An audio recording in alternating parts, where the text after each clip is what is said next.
ended my TEDx talk with this phrase that if I wait for the day when I can tell my kids the previous night that tomorrow I have a early morning flight to Amritsar, I'll go to the Golden Temple, matha tekungi wahan se I'll go to Vaga, go to Lahore, do my shopping at Liberty Market, meet my friends for lunch, go to Andaz, pick up the biryani, carry it home, and have it with my family in Gurgaon in India. I This amen is to a that. day I That's the dream of. vision. That's the Yeah, mission statement. yeah. And it can be done in a day, all of Correct. it. Unless you're riding the train, then it can't be done in the day. Welcome to the next episode of 883 to Infinity. Your hosts Umair and Suveer are here chatting with a very interesting guest on today's podcast. Manisha Baswani is a painter based in Gurgaon, India. She also writes occasionally. Apart from her practice as a painter, Manisha has also been working on an ongoing photography project called Artists Through the Lens for the last 20 years. The project focuses on photographing the Indian and Pakistani artists in their studios and creative spaces. This rather exhaustive archive has been shown by the Devi Foundation in 2012 as their solo project at the India Art Fair and at the Kochi Biennale by the Kiran Nadar Museum and supported by Saffron Art Foundation in 2014. As an extension of the Artist Through the Lens, this is another project in the partition India called Postcards from Home. Both her parents came to India from Pakistan in 1947 when we went through partition. To date, they still recall their love, the love that they had for their home lost. This emotion was actually the seed that grew into the partition project. The project traverses the borders and brings home the artist's photograph. The project comprises of 47 artists from both sides of the border who have a shared connection with pre-partition India, all photographed by Manisha in their own creative spaces. They write at what tugs at the heart when they reminisce about this. Postcards from Hole has recently been shown at the Lahore Biennale in March 2018 and Kochi Biennale 2018 as invited collateral. The Kiran Nadar Museum sponsored her showing at both venues. It was also shown at the India Art Fair as a special project by Gallery eSpace. So here we go. Why don't you tell us something about you? What's your story? How did you get into art? How did you get into photography? How did you get into painting? What's your story? So, with both parents who came back from pre-partition India, their main aim was to educate my brother and me. I mean, they lost everything. My father's from Sargoda, my mother's from Quetta. My father was around 14 when he came. My mother was 8. And we'll talk later, but they remember everything vividly. The only thing they said is, "Bachon ko padhana hai." That's something, because everything can go out of your life, but what you carry with you is yours. It can't be taken away. So, yes, we were given all the facilities a middle class parent will do to make their children educated. I was sent on a French government scholarship at a time where most girls were being asked to be married, and my father said no, she's got a scholarship, so she goes. And but that was an art. So just to say how art happened again, I really think I do tend to get philosophical, and you'll see a lot of that in my conversation today, because I feel we can try, but many times things are meant for us. So karo zarur. If it's meant for us, it'll come to you. If it's not, move on. But in my case, I feel, coming from a family where there's no artist, like none whatsoever, right? I happened to be in a school where I had artists as teachers, not teachers as teachers. So exactly like you have in Lahore and Karachi, a lot of artists teach art, which we don't have so much in India What anymore. school was that? I was in Delhi Public School, Arkipuram. So I Got it. had 3 practicing artists who were teaching me, and they just felt that I should take up art. And they said, "We'll talk to your parents if they would have a problem." And I said, "I don't think they'll have a problem." Hmm. But my mother did say, "Beta kuch aur saath mein kar lo." Hmm. Do something else along with it. And I look back and I feel it was a very smart decision. I decided to do French. Hmm. So in the mornings from 7 to 9, I would do French. 9:30 to 5, I did art. And it was, it was kind of a long, tough routine, but that time you have gusto and you just want to go ahead. So I finished my bachelor's, I finished my master's, and then I got a friend scholarship to study in France. Lovely. So everything worked. The language helped. I came back, and I think when you leave your country, that's when you start really realizing what it means to you. Right. So I think I came back with a lot of renewed love Hmm. for India. I came back, and yeah, then I started. It's like, any art, you learn the grammar and then you unlearn it. Hmm. Poetry is not about reading it the right way. Poetry always brings it. So art was all of that. You do your training and then you unlearn what you've learned. And so the process hasn't ended.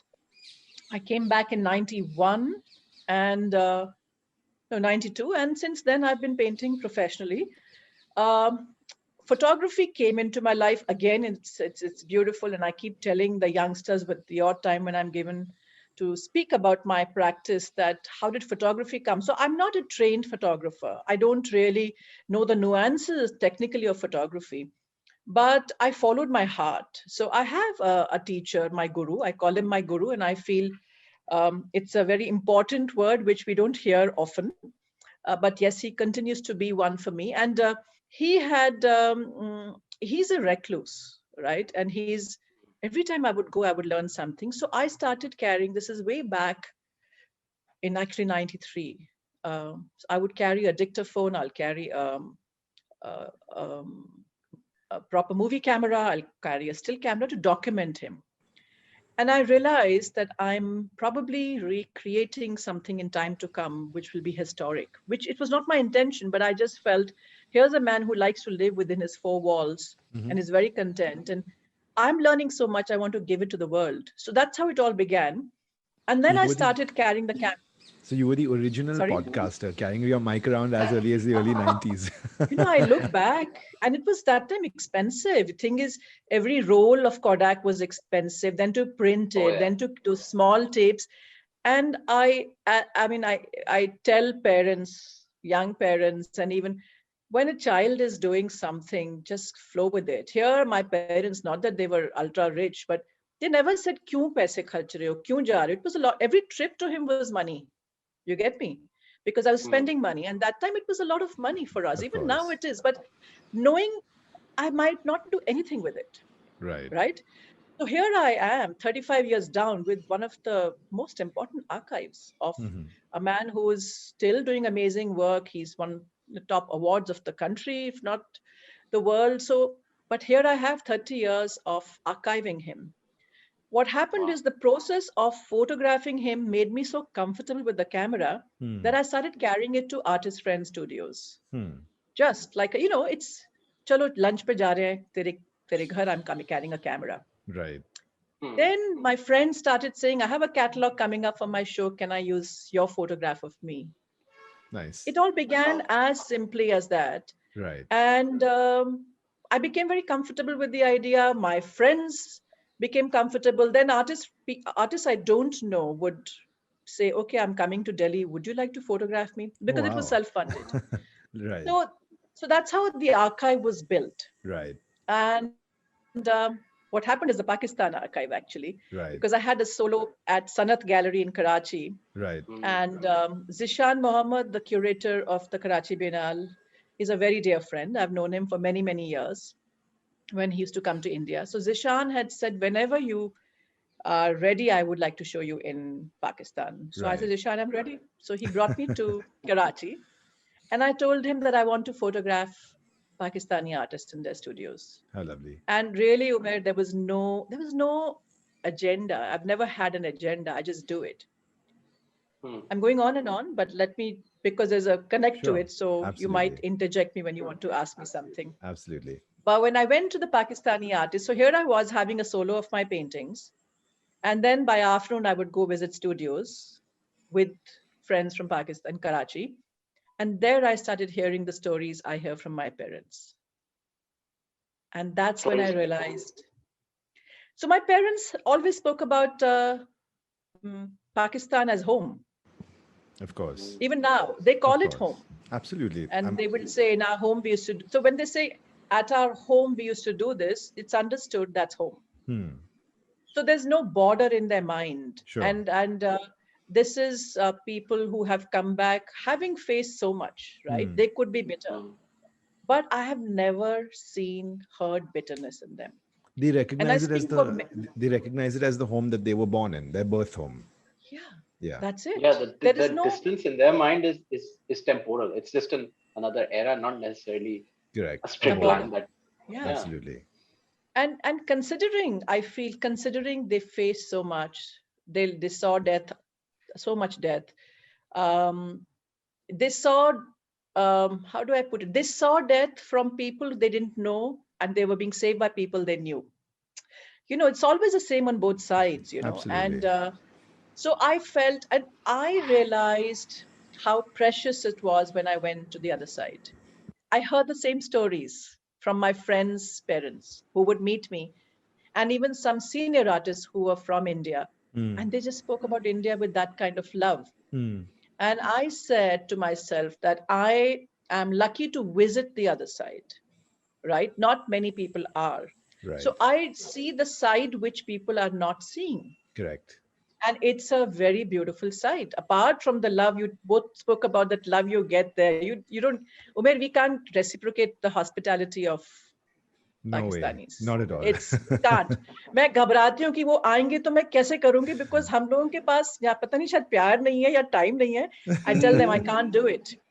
my experiences differ with that. So I visited India in 2008. So I saw the same sort of love that you're speaking about, where we'd be a little extra cautious. Like somewhere we wouldn't like, go out shouting in Pakistan se, so थोड़ी से हम naive भी थे. But then people would pick it up inadvertently, and people would give us the royal treatment. So Yeah, well, हमारे पास तो पाव भाजी तो है, at least. Brilliant. Manisha, we'll chat more about your travel to Pakistan, but before we come to that, just want to cover a couple of tenets from your background. Of course, you spoke about the fact that both your parents were from undivided India, from their home that they recognized to be in Pakistan. What were the stories that they told you while growing up? I think that'll serve to be some nice context for our listeners. They always, so for my father, he lived in a village which had Muslim residents. So there were two families which were Hindus. So his friends were all Muslims. So he tells me about वो बाज को कैसे पकड़ते थे. बाज को पकड़ने का एक तरीका होता है. So then वहाँ जो मुर्गे की लड़ाइयाँ होती हैं. It's okay to speak in Hindi also? Absolutely. Any language that you're comfortable in. So मुर्गे की लड़ाइयाँ कैसे होती थी, right? Okay. Then also how but beautiful story about a friend of his whose father was an inspector. They took his gun and went out, and when they came back, बहुत डांट PT that how could you take my gun? So the inspector came to my dada's house. Very beautiful stories, but primarily about the food. Oh, yeah. About the love. Food is always a very big thing, because it's very sensitive, how do you put it? It takes you back to a memory. Absolutely. It's associated with memory, right? Yeah, nostalgia. And even the language. I mean, certain things I hear from my father, which sometimes I hear here, and it takes me back. Certain words like vanjvesi, tre, you don't hear them in India at all, unless you know these people are from there, So he would speak not in Punjabi so much. My dadi used to speak in Punjabi, but he would tell us about his friends there, how they would walk miles just to the school, and पिटाई होती थी जब उनको knuckles पे they used to put with rulers. Very sweet stories, which any child would, Yeah. But as I said, it was primarily a Muslim village, and how there's one beautiful story of my grandfather. His name was Karamchand. He was a trader, और उनके नाम पे trade होती थी सरगोदा के आसपास. So he lost all his money. So this young lady, a Muslim lady, came with all her jewels and took that potli, that cloth which had the jewels, and gave it to my grandfather, who was sitting on a charpai, a manji. And she said, Karmaya, means Karamchand, Karmaya, tu le le, paise banange. दे दें, नहीं बननगे तो रख लें. Here's money. If you make money, give it to me. If not, take it. wow. Oh wow. So This these are sounds like a story, stories. sounds like a segment from a film or something. It Ah, really does. It Yeah. really does. And he was young. He was around, I think, 30, my grandfather. So such beautiful stories. My mother is from Quetta, and her father was a DSP Quetta of police. okay. But he lost his first family in the Quetta earthquake. He lost everyone, Oh, no. actually everyone. His first wife, his kids, except the dog. So he married my nani, Mhm. and she tells me about Quetta. And when I googled Port Sandeman, actually she stayed in Fort Sandeman, sorry, Fort Sandeman, and it now is they have a new name to it. I forget what the name is. So I googled the area and she saw certain sites and she just broke down, So very beautiful stories about unke garden mein dry fruits hote the because it Hmm.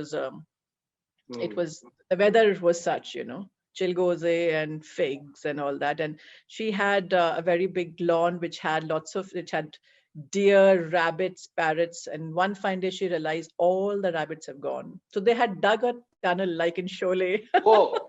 Oh wow. They had dug a tunnel and escaped. So yeah, that was their stories, and they continue to tell. I mean, Of it's course. not that Yeah. I hear that when I told them recently that I believe the Katasraj temple is now being open to Hindu pilgrims from India, That's right. Yeah. and then she said my nana used to live near the Katasraj temple, Oh no and he way. used to go daily for a bath there. So it's every They time make you the hear connect. something, you ask them, and their memory is very sharp. It's not Of something they have. course. Of Yeah. course. So, Manisha, to complete your story, Zob, which was formerly known as Fort Sandaman, Zob. yeah, Yes. is the city and Yes. district capital of the Zob district in the Balochistan province. That's our fun fact for the day, Yes. Mer. Yes. Hmm. Zob. You're So, right. so, Manisha, you decided at a very young age, your teachers recognized that, you were artistic in nature and encouraged you to pursue it. You said your family was also very encouraging and, and But pushed they you in the asked her to keep a direction. backup, right? Of course, Yeah, asked yeah, her to keep but her back up like good Desi Hmm. parents would. हाँ, yeah, Did this हाँ, is और this is at backup least backup we काम started आया. off with the this is something at least the Indian Pakistani parents share. They're like, okay, fine, ठीक है, मगर वाकई art really okay. Right. Better to have something on the side to fall हाँ, back on. बिल्कुल. और काम आया. Backup. of course, अच्छा, absolutely. I look back, I chose the right backup. A language which I love and which has a country which has art. So actually yeah, how true it that. helped, can I just say, and this is for Sure. young listeners, I actually took an appointment with the French cultural counselor because they had stopped the scholarship. I just took an appointment. I spoke to her in fluent French and she said, okay, bring your work. I took my work. She bought her work and she said, I'm sending you to Paris. Oh wow. So you were literally Oh, making your own way. I yeah. did. I did. How So, lovely. How yeah. lovely. Hmm. Manisha, how would you describe your own artistic style, your aesthetic sense? When people ask you about your work, how do you talk about it? I get very confused about myself because there's so much happening every few years in my life. Like if you ask me now, my kids have just one is finished college, one is in 12th. So my what I say now would be different from what I would have said 5 years back. So, but that also becomes your practice, right? The stage at which you are in is what you're also experiencing, and it's coming in your work. So if you ask me now, I feel it's a space where I feel it's all my time is all to myself, which it wasn't for the longest time. I feel the days are longer. Thank God for that, and I'm able to do a lot well, for myself. Also, I feel the vulnerability of age of my parents. They are both in their 80s, and touchwood, they've been wonderful through COVID. But I also realize that everything I have of theirs in terms of memory, I want to just take it and put it in a beautiful space for myself. So I'm at that stage where whenever they come home, I always record when they have something special. I just have my camera and it's become a joke. My mother Yeah. will say, "Hun shuru kar deta hai tusi." But I just love to record them. I don't know what I'll do with it, but I didn't know what I'll do with the photographs I took before it became the two projects I've done. All I know is that their sense of home and their memory is playing a very important part in my practice. And earlier, my work was, well, let me just say this body of work is more about home. And I never planned to work around that idea, but it's just organically come to me. So whether Lovely. it's the project Postcards from Home or my current paintings, it's all taking me back to the idea of home. Right. But Ismail, I'd like to probe you a little bit. This is Mm. interesting because as a photographer, I'm asking you, since this is like you said, your parents are also, you whip out your camera, they go here, you go again, right? So if imagine if recording conversations or recording memories it has become as ubiquitous as it is now, whereby, for example, I have very little, let's say, visual cues to understand what my great grandfather would be like. But probably like three generations down, my descendants will be able to see this podcast and go like, ah, ऐसे बात करता था, ऐसा था, ये उसके views थे, नहीं Mm. थे. So do you think that takes out some of the? Do you think that'll take out some of the magic from the way we romanticize? We do add our own bits to the stories. That's what makes them Mhm. sticky. Of But course, if, of let's course. say, if 30 years down the line, we have a contact lens that literally captures everything, right? So Mm. then would it still be interesting? Would, generations down, like we're speaking about our grandparents and their That, memories? that's for them to say. I think we move with the times, and I, for one, Yeah, definitely want to use, not let go of any moment. yeah. Definitely, when I go visit monuments and places, I don't like to photograph much because I want to mm, go back Feel and them to see. enjoy them. Yeah, but this is, for me, it's almost selfish. I just want them with me, and probably longer, and probably even beyond them, right? Yeah. So yes, it's possible, but it doesn't matter. I just feel it's my way of my photo album for myself. You know, that's how Right. how I feel it. That's And I how I, think and mhm, the yeah. beauty of a photo album also is that it creates legacy, right? And it's really funny that Mhm, you talk about, like, Umair, we're both communications professionals, right? We're in the business of mhm, communication, and for us it's mhm. so important that we are communicating to, and Manisha, sorry for using marketing language here, but we're Nahi, communicating nahi. to our target audiences in a language that they understand. Today Right, right. audiovisual is a Yeah. language that they understand, right? They see this, they hear it, they hear a podcast, and it's language, or it's a medium. It's not a language, but it's a Mhm, medium that they understand and they consume.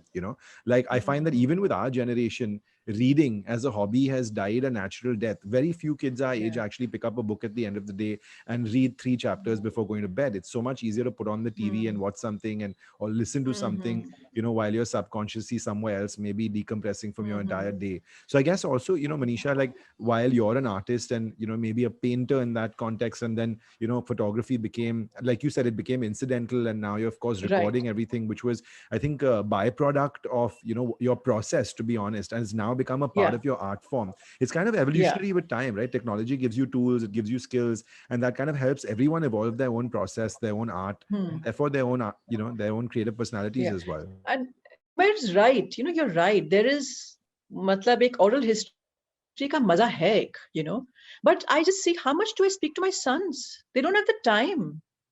So here Yeah. I am spending hours with my parents. It's a very conscious choice I'm doing. But how many of us have time to sit with our parents? A, physically, because we're not around, and with borders, I mean, we are all in different parts of the world. B, even with our old children. I mean, to have a meal together once in a week is big. So I just feel ki I am using this. I want to keep it to myself. I want to have it. What I do could be the next process. And who knows what technology? I think use the most of technology and Mm. let it. The dreaming will not stop. I mean, Absolutely. I do think of what Quetta will look like when my friends across the border put photographs. I immediately I'll just see, acha ye aisa hai, yes. That happens.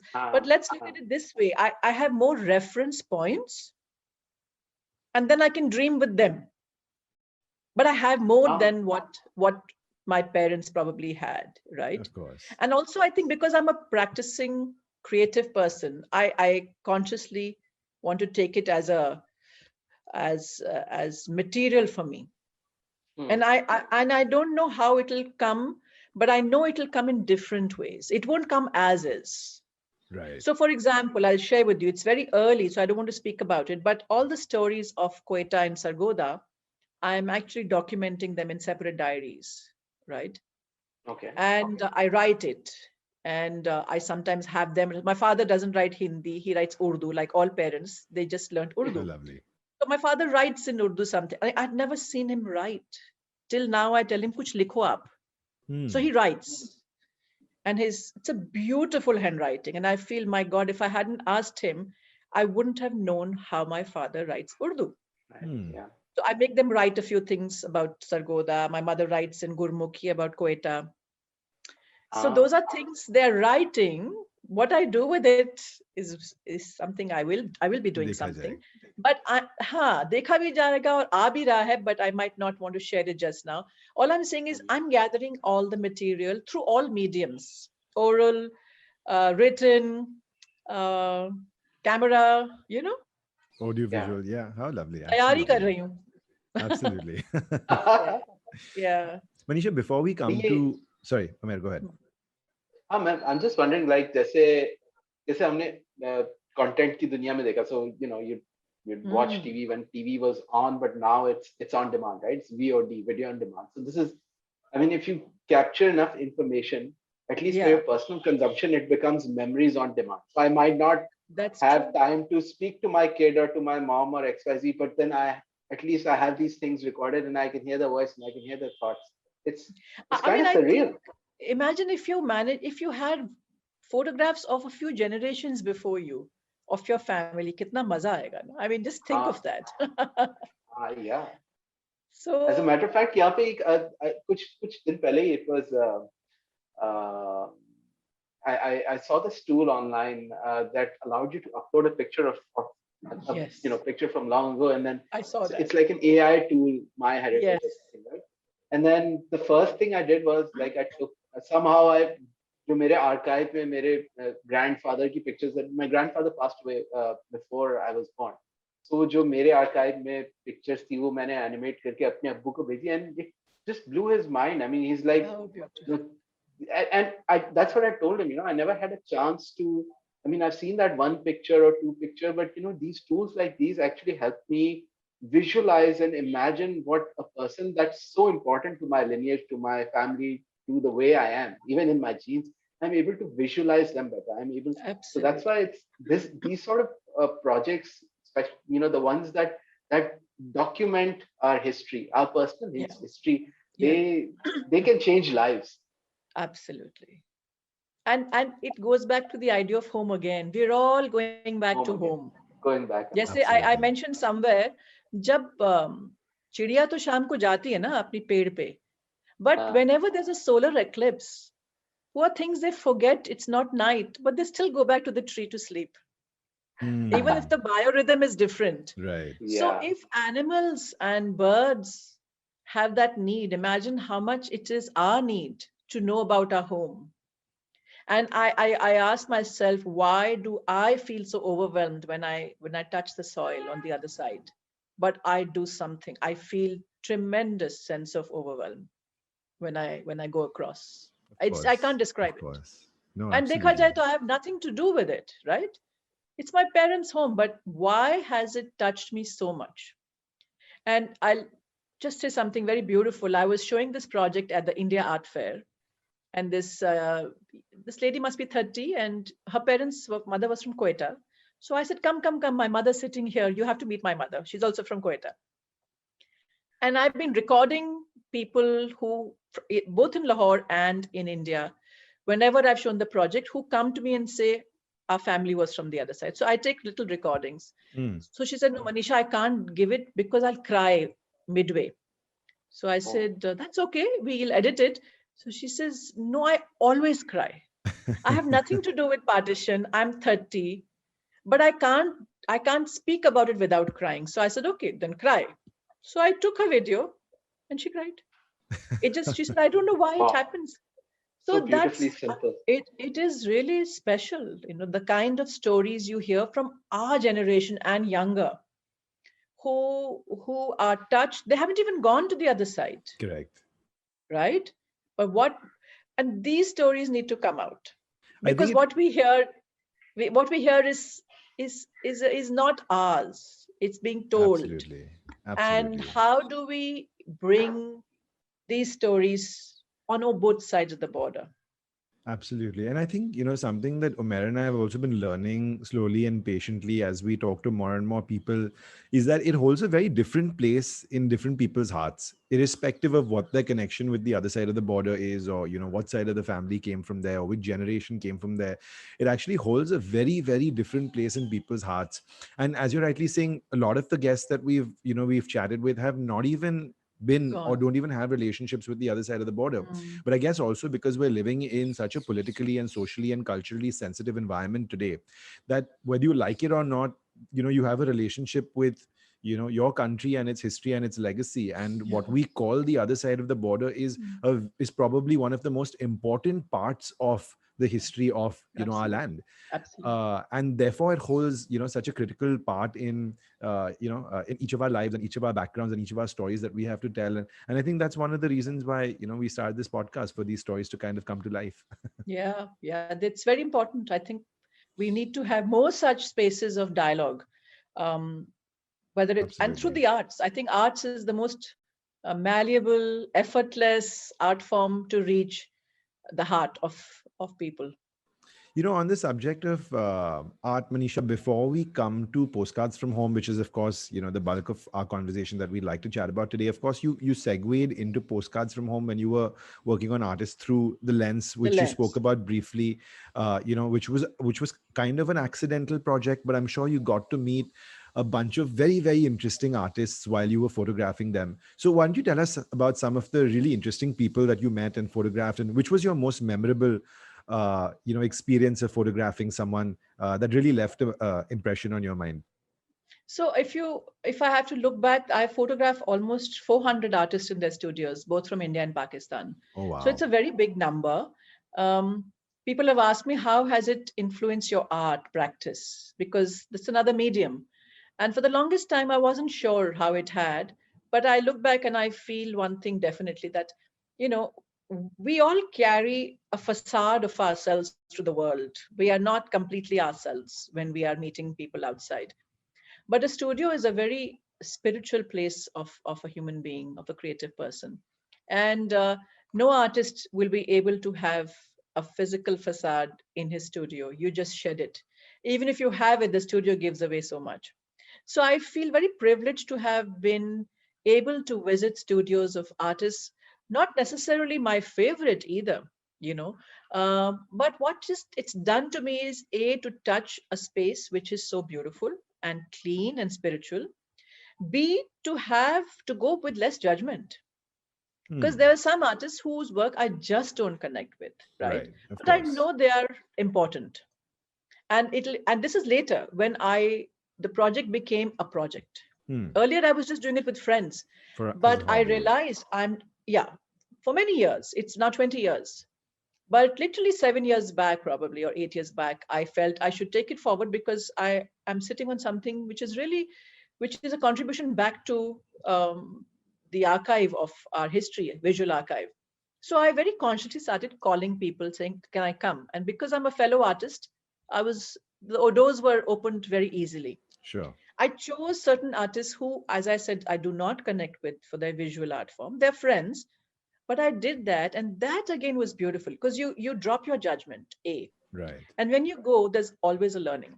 Of course. You never Undoubtedly. come back without a learning. And I Right. think that's where I feel we need to constantly be open to people, to places. And even those, I feel even that aspect changes. Certain artists who I didn't connect to, I connect to now. Probably it was my growth which was needed Right. to understand them, right? Some of them have become friends, and I still tell them, nahi samajh aa raha tera kaam.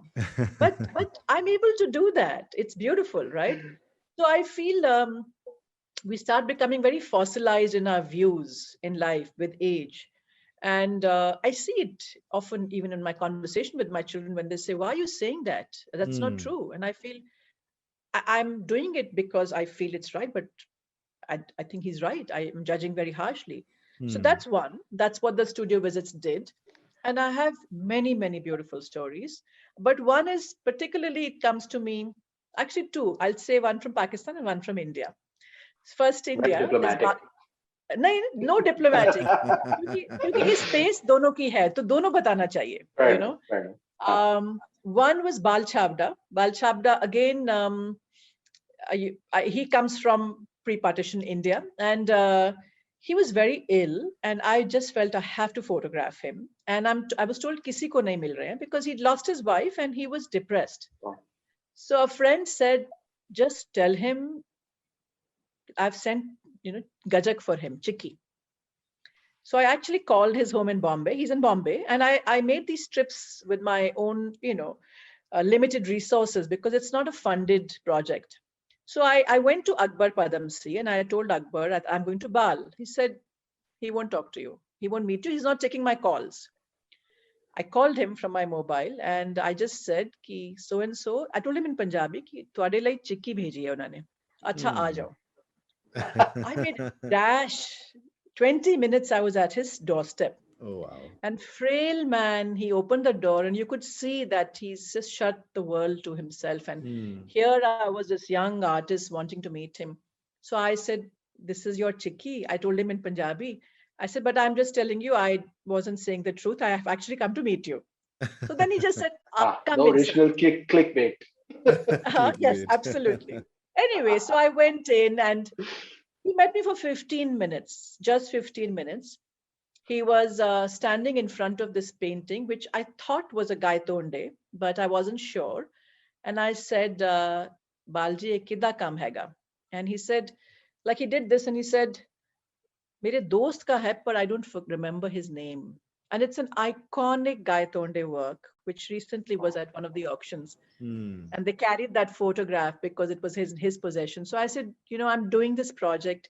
Are you comfortable if I take a photograph? Because I also felt very cheap also, that here I am meeting for 15 minutes and asking something of him. But I think just being an artist helps, and he knows that I'm not doing it for any kind of, purpose, but you're driven by a love. So he said, photo, haan, le lo tusi. And then he says, beta, aap chale jao, I'm very tired. That was it. 15, and he was gone in a few months, Right. And that photograph was, when it was published, a lot of the elders said that we've never seen Bal like this. He was just, there was no glint in his eyes. He was ready to leave the world. And the other side was Tasadduk Suhail. So I was in Karachi, and Tasadduk, I went to his studio, and he had a broken ankle, and he was quite the charmer, and he'd come back from London a few years ago, and I sat in his studio and I said, I have, in Punjabi again, I think that just for me. So I said, I have a show. A lot of barriers. It really does. So I said, I have a show in 2 days in the Sanat Gallery, Karachi. Tusi aoge? So he says, "Pair tute hoya hai. My ankle's broken, but I'll come. But I know it's the first floor." He came with a broken ankle. He climbed up and came, and he said, "I've come just because you're from India. And on the way back, you have to meet me before you go." So I had a very hectic 7 days in Karachi. But before going to the airport, I actually dropped in to meet him. And he was in his quilt in his bed. He said, "I'm not coming out, but you meet me like this." It was very beautiful. And again, these people are no more, to have this kind of love and to be able to capture them on my camera. And those memories will stay with you for a lifetime. Absolutely. Like I couldn't ask him because my project idea came later. So I don't know if he had a partition connect. Right. So imagine, the world will never know. Yeah. That there was a partition connect. But if it has to come to the surface, it will, I'm sure, at some point of time. Absolutely. Absolutely. So why don't you tell us how Artists Through the Lens transitioned to become Postcards from Home? So as I said, when I went to Pakistan and I started photographing the Pakistani artists, although a lot of my Pakistani friends have come to India to show, And I have photographed them, and they've been part of Artists to the Lens before I officially went to photograph Pakistani artists. Manisha, I'm going to These are stop you right friends. here. How Yeah. do you have friends from Pakistan? I have friends from Pakistan because I visited them in 2006. They visited me in Okay. 2008. For the longest time, Pakistani artists were showing in India. And when I say longest Oh. time, my son is 22. So when I he was not even born 23 years back. यहाँ shows बहुत होते थे. Really? I They were had no there's idea. Talha Rathor, there's Talha, there's Imran Qureshi, Aisha Khalid, Zishan came. So this movement has lessened now, but earlier through SARC, there were many artists coming to India. We were not going much, but they were being invited to India, and so I have had friends for many years. Okay. So actually, when I Wow. went back to Pakistan, I already was sitting on friendships which have lasted 22 years with some of them. We're getting there. We're Yeah. 15 years in now. Remember, I'm 53 myself, so you have time. But yeah, so Absolutely. and of course, Salima ji, I went to Lahore when I was expecting my first child. It's a very sweet story. My husband had some work and he wasn't getting the visa, so I said, let me try Salima ji. So I rang up Salima ji and I said, of course, I didn't know her that well. And she was that time the NCA principal, and I said, I want to come. And she said, provided you give a talk at NCA. I said, of course I will. So that's how it happened. She got my husband and me the visa. It was in 1998. And I went and gave a talk. And some of those people who I didn't know now are friends because they were part of the audience. They were students that time.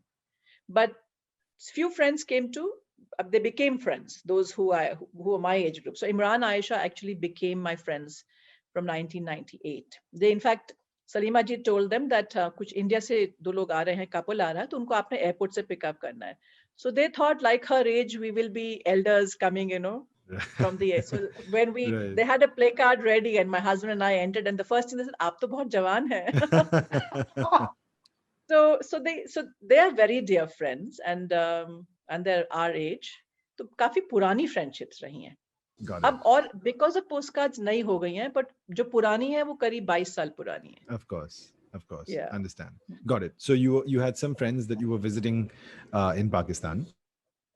No, so I had a solo in Karachi, which was thanks to Zishan, because Got it. Zishan, I have introduced a lot of my Pakistani friends to Indian galleries, and some were showing thanks to that introduction.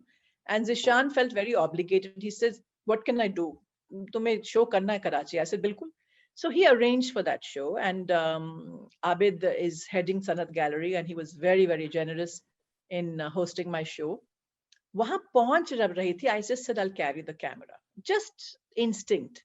Of course. And I think that's something I'm beginning to listen to more and more. I'm beginning to listen to the knocks, the soft knocks. I'm beginning to listen to my instinct. Not just listen, take the next step.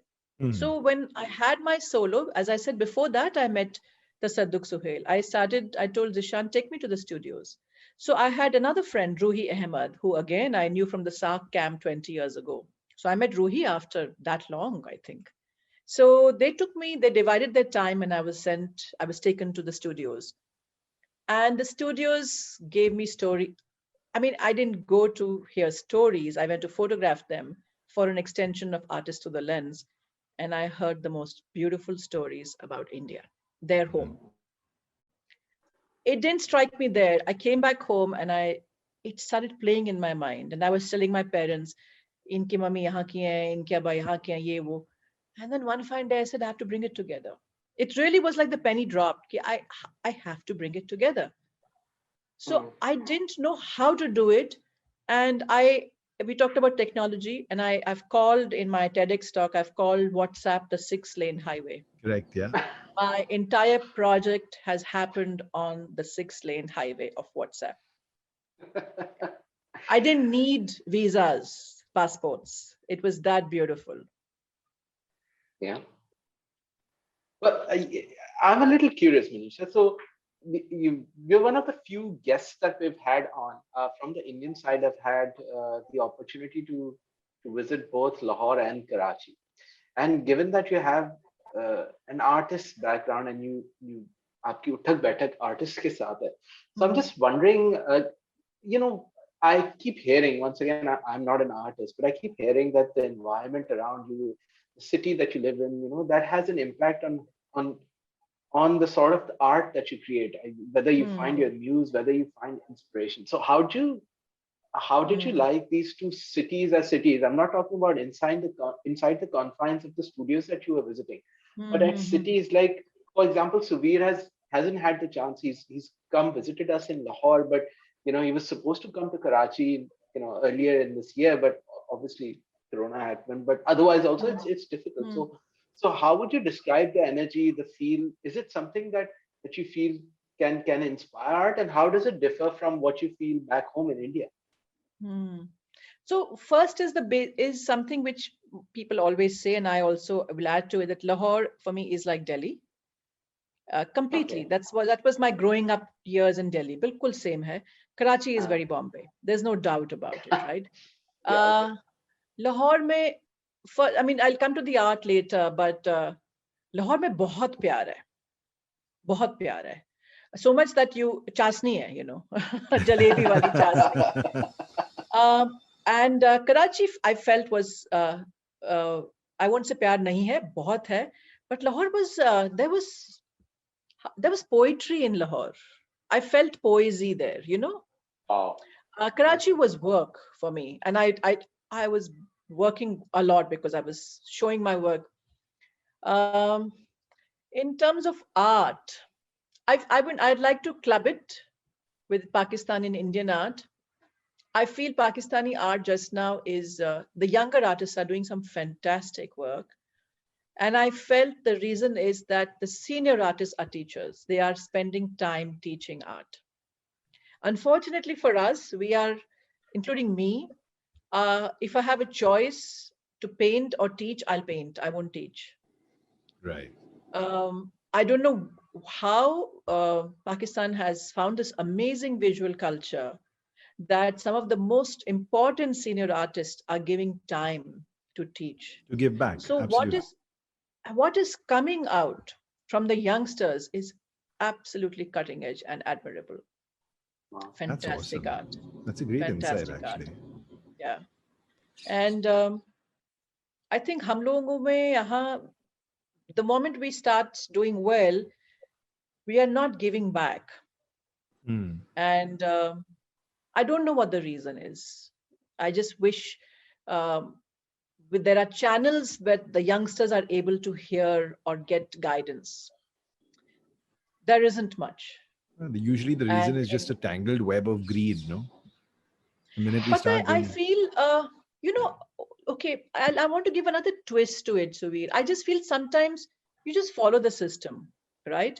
When NCA probably was set up, all the wonderful artists said, we have to make our visual art scene amazing, right? Mm. So they started getting the youngsters in, and it became like you don't think about it, you just go and teach. You just go and teach. And then you have people like Salima ji, then she started Beacon House and she got more people. We don't have those kind of people in the visual arts who are heading institutions. So our technology institutions, our management institutions are absolutely amazing. But our visual institutions lack visual insight. correct. And that's because we are unable to uh, give it to the next generation. Hmm. Hmm. But having said that, privately, some wonderful things are happening. Right. So, for example, the Kiran Nada Museum Hmm. has opened. The Kiran Nada Museum also has a school called the Shiv Nadar School, where my son goes. Okay. Visual culture starts at a very young age. And we never went to from schools to museums. Our Right. parents didn't know better, Absolutely. right? So when school kids are taken for museum visits, like we'll get in the diary, we'll get a circular. Tomorrow, the kids will be going to the Kiranada Museum to spend the day. Lunch will be given. They will be seeing Zarina Hashmi's retrospective. These are ninth class kids. Kuch shed samajh nahi aayega. But so I feel, thankfully, the private sector is beginning to come in that space, which was lacking. Right. Yeah. But Yeah, just now, I think. Hmm. Piggybacking off that, there's another question. Sorry, ये सारी चीजें मेरे अंदर से निकल रही. It's not often that हाँ, I पूछो speak ना, वही तो मजा है. an artist, right? So, like, we overall our countries are similar. So we have large populations that has problems with poverty, health, this, that, everything. So what happens when the usual argument that art is like an elitist institution? It's something that people with lots of time, with the luxury of time, can enjoy or create. What happens when people throw that argument at you? How do you respond to that? Given the Well, countries that can I just add, the Kiranathan Museum has government school kids. oh Before wow, COVID happened, in a day, two schools were coming every day for wow, studio visits, including they would provide material for the kids. And I'll just offset it with something very at home with me. I have helped two young girls who, because I paint and even my husband paints nowadays, so they will just come and say, Didi, aap kya kar rahe ho? Aap mujhe batao. So I've given them colors, I've given them paper, and I feel they feel so happy because they're expressing themselves. And at a larger level, Umair, I think it's not just art, it's a visual culture. Every hmm, village, every woman in the village was very equipped to do the beautiful things of life, whether it's making the fulkari, whether it's decorating their walls, whether it's stitching and putting 10 pieces of torn cloth together to make a razai. That is a visual culture. It's not art schools. Right. So I feel our rural folk, even now, I'm sure in both sides of the border, are much more attuned to a visual culture than the middle class Indians and Pakistanis, because they live with it and they're in nature. And nature is the greatest teacher. And they are living through an age old tradition, which we kind of have lost. So I feel we urban Indians and Pakistanis are, or any urban, you know, people are, we are demographic, yeah. losing out on a visual culture. We are discarding it and not replacing it with something which is as beautiful. Hmm. So if I have a fulkari of my grandmother hanging in my house, my great grandmother, which she made in Quetta, and I look back and I feel here's this lady who must have toiled hours for 2 years to make this piece, but it gave her, these are fulfilling activities because they make you very aligned to yourself. We are not giving ourselves time to do fulfilling activities, which is why society Hmm. starts crumbling, Yeah, especially women.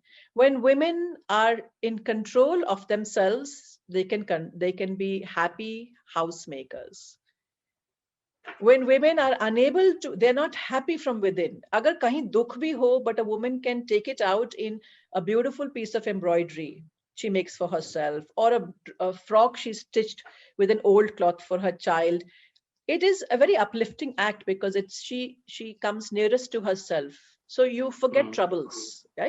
It's their little It's Correct. studio where therapeutic, they yeah. work. Yeah, it's therapeutic.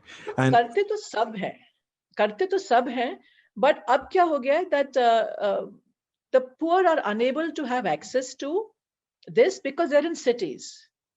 That's right, why when they yeah, go back, they come back healed. They go back home, they come back healed because they are back to a tradition which has been going on for years, correct. right? I don't know Manisha, if I'm I've sure you know answered your this. question. Yeah. Manisha, I'm sure you know this, but Omer, fun fact for you, Creative Dignity in India actually reports that there are over 200 million people in India that are employed by the handicrafts, which go down to literally the tier 2, tier 3 towns, villages, hinterlands of the country. And over 200 million people in India today are employed by the handicrafts. And those are that's the culture, and those are the art forms that there is a struggle to keep alive so as to bring some dignity to the lives of the creatives that, channelize legacies worth of experience and expression and aesthetic into their handicraft and their art form, and many of which are dying today and don't see the light of day, and don't get popularized, and don't leave those towns and villages that they're made in, for lack of a better word, and the love isn't spread anymore. And that's the challenge I And think I'd that like to they're add dealing with. here, I have to give a lot of credit to the government. They have a ministry of handicraft. They are working on there are a lot of people also who are working towards craft empowerment. And they have hearts where a consumer can buy something straight from the craftsman without a middleman, you know. So it's the more this survives, the more a place is happier. I feel when art survives in a country, it gives people reason to celebrate, to dance, you know. So but Yeah, उसको जैसे बाकी देशों में बहुत ज्यादा है. I mean, I realize, I heard in Germany they've given so much money for during COVID to artists, to the creative community. When I say Absolutely. artists, but we guys don't have money for, you know, many other projects. So the art comes very much later. Even if we can keep what we have, even that is enough just now to start with, you know. This is true. Actually, so we took on a project for US aid a couple of years ago, and our counterpart was this American woman, and she happened to visit Interior Sindh. So we were doing a bunch of things in Interior Sindh, and she managed to visit there. Or Sindhiyo ki wo ek cheez hoti hai, Rilli. I'm not sure if you're familiar with it. What is it Rilli. called? It's called a Really? Rilli. Some people say Ralli, but in my family it's called a Rilli. It's like this, light blanket sort of thing. It's in my bedroom right now also, and it's painstakingly handmade. So it takes a month and a half to actually make the entire thing. So our counterpart Leanne, she goes to a village, and roadside she sees this Rilli, and she's like, "This is beautiful. I want to. Can you?" She asked my partner, "Can you interpret and can you ask them to? I want to purchase it." And the woman said, it's an artist, someone has made this by hand. It's not for sale, it's only for display. She's like, I will pay, name your price. I will pay. As city folk, as people of this modern era, there must be a price, हम भी agency Yeah. वाले लोग थे नहीं हमारे जो भी interpreters थे इत्तेफाकन मैं नहीं था वो सिंधी चुम्बा के लिए like आप जो इसकी कीमत लगाए और आप दूसरी बनवा लीजिए like नहीं इसको 2 महीने लगते हैं ये हमने यहाँ डेकोरेशन के लिए लगे you just can't buy it, and it completely Yeah. blew our mind. So Yeah. we do have, and that sort of sensibility, some of the mindset that we grew up with, especially in this very fast modern urban sort of thing, it doesn't translate as well. And you're right. This pride is something which is to bow before, you know. And this pride can only come जब इतना हुनर है काम में that you don't care. This is you get it from your heart, your mind. You know you're fantastic at what you do, and it's not about money. And craftsmen have it. All craftsmen across have it. I mean, I'm a Suveer and I are commercial people, right?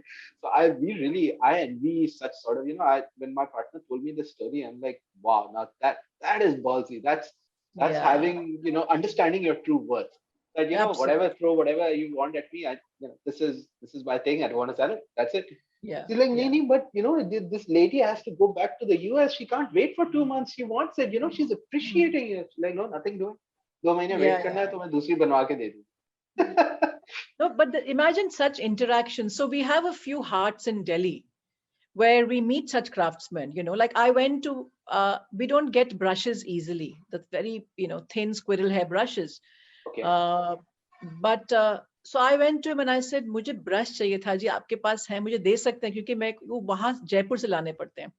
So he said, हाँ मैं एक दे सकता हूँ. So I said, कितने का आप? So he said, नहीं, I won't charge. I said, मेरे को तो देना पड़ेगा. I would have bought. He said, नहीं, आप रखिए. तो खुद हाथ से बनाते हैं. But he refused to charge. So what I did is, it was far away from where I live. So the next day I had a friend going, and I have these beautiful Japanese boards. So I messaged him. He was on WhatsApp, and I said, I'm sending you something which you might enjoy working on. It's a Japanese material. That he took. Oh, but he nice. didn't take money for a brush because he just didn't associate it with money. Of course. Now, what I'm saying is, it's when we urban people have such interactions, that's the learning. Correct. And We I guess don't that's where have the appreciation learning. comes from. That's when, because अब तुम्हें फिर लगता है कि now this is such level of, what is even the word? It's not even just self-respect. It's what you can't put money to your tool, right? Yeah. And that I thought we'll never get it if you go to a mall to buy that brush or buy it on Amazon. Yeah. True. Manisha, I remember you telling us at some point earlier in this hour that you started going across the border and you started hearing stories from both sides of the border, from your friends here, from your friends there as well, when you were showing as well in Karachi. And crossing the border, hearing these stories, you said it meant a lot to you. And you said that, you sat back and you wondered why it meant so much to you, right? Because we are not of the generation that had to struggle with partition, and we're from the next generation, and us actually from the next to next generation. But were you ever able to put your finger on it as to why it meant so much to you, and why eventually you end up to champion this? Are you still champion this cause?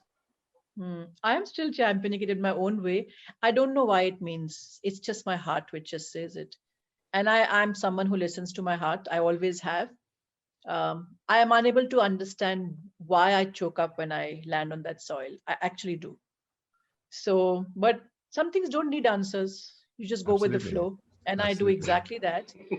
But I do know that because I'm where I am, uh, जिंदगी में जहां तुम हो तुम्हें चीजें खुलनी शुरू हो जाती हैं. So when I showed the project at Kochi Biennale, a young team of TEDx researchers came and saw it, and this I get an email saying, "Come speak," and I said, "Wow, I never thought I'll have a TEDx talk." First I said, "No, I can't do it," and my son said, "Why can't you do it?" So what I'm saying is, these are things which have, and that has opened certain things. What I'm saying is, when you do something and you're passionate, things start moving for you more and more. And like you both came into my my career path or life like this. um, तरीके आते हैं ऊपर वाला. I think तरीके भेज देता है, लोग भेज देता है, फरिश्ते. Oh, absolutely. जिससे you start doing things and where it takes you. So next year, actually, for all you and everyone else, it's 75 years of our partition next year. Correct. That's right. So I just wish we have a lot of such platforms where there is dialogues across the border, physical, virtual. I think this generation has so much they can do, because there is so much love, but the other side doesn't know there is, because we're not Oh, able yeah. to visit. That's the only Absolutely. answer. Yeah. We're not able This to is visit. That's something actually that keeps coming Yeah. up, and I think it's like, for example, your project or even our project, our platforms. I mean, the goal is that the platform shouldn't need to exist. It should be, oh, let's Huh. go over to Suveer's for, I don't know, the weekend. But the fact Yeah. that we can't do that, so home. You talk about the concept of home, right? So it's, समझे कि मुझे ऐसे लगता है कि मतलब ये कि हमारा एक घर का, समझे किचन लॉक हुआ हुआ है, हम कमरे में बैठे हैं और बाकी पूरी दुनिया हम घूम सकते हैं. अगर Huh. मैं भूख लगी है भाई, जाके और रेस्टोरेंट से लेकर आओ. नहीं, मगर किचन नहीं है साइड में. नहीं नहीं, वो बंद हवा नहीं जा सकता. Yeah. So I mean, It is it's exactly that. counterintuitive. Yeah. I mean, I that's Yeah. true. But Manisha, They just don't get me. before we wrap up, last question for you. You said everything eventually is very, very deep rooted in the idea of home, on the ideology of home, on the philosophy of home, and all roads lead back to home. Even this, you got the biryani, and eventually you came back to have it with your family in Gurgaon at home. According to you, what is home? So I feel home is not just a physical space of four walls, it's a sum total of all that we are. So for me, home will include Sargoda and Quetta. It'll include my parents' memories. It'll include my two kids and my husband. It'll include the four walls in which I live, but it'll include many other things of which I am. And that can be virtual, which is why when my parents talk about that side and call it home, it's not a physical home. It's a home in their heart. So, Home in their heart. Yes. yeah. So I think for me, it is all of that. It's not the immediate physical home. It's what I carry in my heart also, which includes my grandparents, their parents. वो सब कुछ ही है ना? All that is home. Oh, lovely. Absolutely. And let's hope that this definition and these ideas and these boundaries of what we call home open up very, very quickly, and it all comes to fruition in terms of everything that we're doing. Manisha, it's been an absolute pleasure to chat with you. And we're so glad that we could spend this hour with you and you could tell your story to everyone that takes an hour to listen to our podcast every week. Thank you so much. And we wish you all the very best with Postcards from Home to continue for 20 more years, and we see many more stories, and hopefully we meet at some time and exchange some more stories too. Thank you, both of you, for doing what you are doing, and I hope it moves from strength to strength. So where Absolutely. can this project that you teased about, जो आपने बोला अभी मैं नहीं बता उसके बारे में, वो when does that drop, and how can people find it? How can people experience it? Remember you No, spoke it's about ongoing. For me, Umair, see, the Postcards from Home to ho gaya So that's hai. fine. Of course, Haan. but many other things are brewing in my mind to do with the idea of home post postcards. And that's I coming see. in my immediate practice as a painter. Oh, wow. So those all their memories and everything about their home it wasn't entering my physically my painterly practice, but now it's entered. So home has become very important. The word, the written word has entered my visual space. The word Sargodha and Quetta has entered my visual space. So it can come in many ways, which could be through my pin drawings, through embroidery, so many other ways. So the home is becoming larger and also more composite. and hopefully when you get the chance again to perhaps visit Karachi, you'll have another home, and perhaps I can host you as Thank well you. and learn more from Yeah. you. You're asking for it. I will be there. Yeah, absolutely. इसको भी लेते हैं Suveer को रास्ते से. I know. I've been waiting patiently. Bilkul, absolutely. Thank you so Great, much, great. Manisha. Been an Thank you. absolute Have a pleasure. great day. Have a Thank good you. day. Wonderful. Bye. Take care. Bye-bye. Bye. All views and opinions expressed in this podcast are not meant to offend or hurt the sentiments of, including, but not limited to, any person, dead or alive, religion or ethnic group, community or country. The primary purpose of this podcast is to build a cultural bridge and shed light on the similarities that we share with our friends from across the border.